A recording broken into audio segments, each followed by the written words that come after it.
Battles, mutilated corpses, constant cat and mouse with the law enforcement, and tons of money.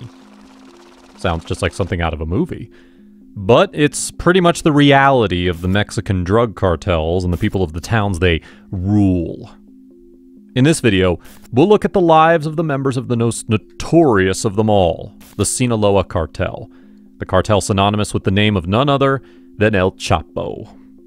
Sinaloa is a region in Mexico that has never been a stranger to the dirty drug business because of its extensive marijuana production. Most kids of Sinaloa grow up in poverty, and the only way of getting rich fast seems to be getting into drugs. Thousands of teenagers, blinded by the many luxuries of the famous drug lords and driven by the desire to be popular, step into this game without giving it a second thought. But remember, once you're in, there's no way out. And for most of these boys, the euphoria of the ridiculous amount of cash, the cars, and the protocol is very short-lived. Most of them get killed, some in wars with other gangs, and others for being accused of snitching. Just like so many others, decades ago, a young boy, only 15 years of age, got into the area's drug cartel. His name was Joaquin Guzman. Something was different about him, about how ambitious he was, and also, perhaps most importantly, his astonishing intelligence combined with his ruthlessness. Not so surprisingly, this boy didn't get murdered. He didn't get lost in the streets or end up dug in careless, shallow mass graves. He rose up the ranks. He formed the Sinaloa Cartel from the fossils of the Guadalajara Cartel. He became El Chapo. Still, cold-blooded murders and smuggling of drugs aren't unique. It's the common denominator of all Mexican drug cartels. So what made El Chapo the most dangerous drug kingpin in the world and give Sinaloa the unshakable domination that it has to this day? Well, it's a combination of two things: being at the right place at the right time. In the 1980s, the major drug suppliers for the US were the Caribbean countries. But this changed when there was serious action about it and the business was almost crushed. Because of this, routes had to be changed, and voila! Mexico became the most crucial path to the US. And since the United States was burning crops in South America, the trade was shifted to crops like marijuana and opium poppy that could be produced in other places as well. Guess what? Sinaloa happens to be one of the densest regions for the growth of both of them. Chapo seized the opportunity. And here's what was helpful in that: his method. The same method he used for his famous prison escapes was also what allowed him to smuggle more drugs into the US than anyone before him had managed to. Tunnels. That's why he's sometimes called the Tunnel Master. The first tunnel across the border was discovered in 1990. The people who built it were all murdered and dumped into a well by the cartel. After this, hundreds more were found. In fact, considering how Sinaloa is still thriving, despite Chapo being in jail, they're probably still building more. From that first one to all others that have been uncovered since then, these tunnels are nothing ordinary. They're well-thought-out architectural projects with proper lighting and ventilation, supervised by professional architects who work for the cartel.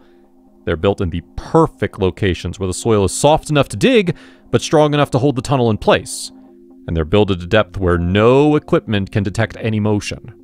So yeah, the man's surely evil, but he's smart. Now, let us move on to some other members. Jose Rodrigo Arechiga Gamboa. He was a drug lord, a hitman, and a senior member of the Sinaloa Cartel. He died in 2020. Jose's life had a pretty normal start. His father was a government official, his mother a regular housewife, and he had a loving big sister. He went to school and had dreams of becoming a pilot. And just like any other kid, he also had friends. And among those friends were Ismail Amayo Zambada's sons. He was Jose's neighbor as well. Ismail was El Chapo's right hand. Culiacan, Sinaloa, the stronghold of the cartel, is a bleak town. So there came a time in Arechiga's life when poverty went from knocking at his door to smashing it to the ground and entering his home. This is when he went to ask for help to support his young family, from Zambada's sons to his childhood friends. Needless to say, the trajectory of his life changed dramatically and forever. The cartel hired him.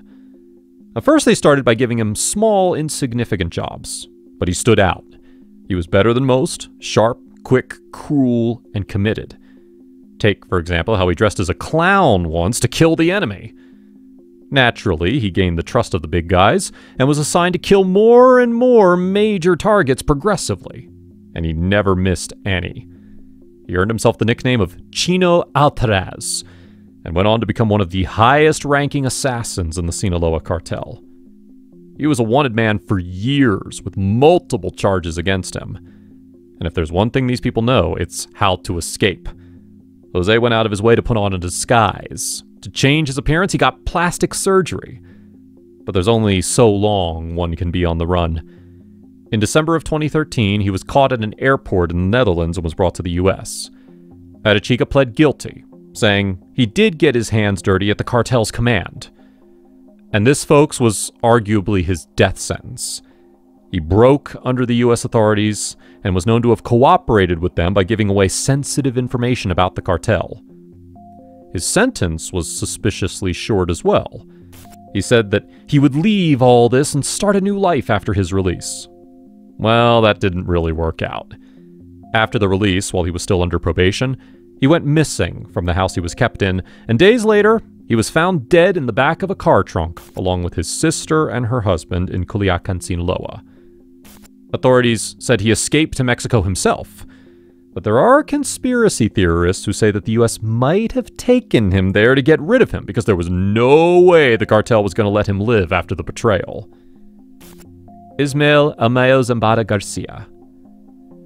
He's one of the oldest and most influential drug lords. But the thing about him is that he's very mysterious.